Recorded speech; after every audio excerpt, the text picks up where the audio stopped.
پوچھا گیا کہ جنت کتنی دور ہے؟ آپ صلی اللہ علیہ وسلم نے فرمایا، جنت 2 قدم پر ہے، پہلا قدم نفس پر رکھ دو، دوسرا قدم جنت میں ہوگا۔ غصے کے کبھی بھی برا الفاظ استعمال نہیں کرنا چاہیے۔ تھوڑی دیر میں آپ کا غصہ تو ٹھیک ہو جائے گا، لیکن کسی کو آپ کے لفظوں سے لگی زخم شاید تمام عمر نہ ٹھیک ہو سکا۔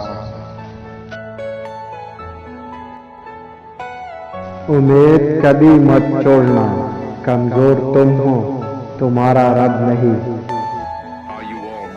جن کا بھروسہ اللہ ہو، ان کی منزل کامیابی ہے۔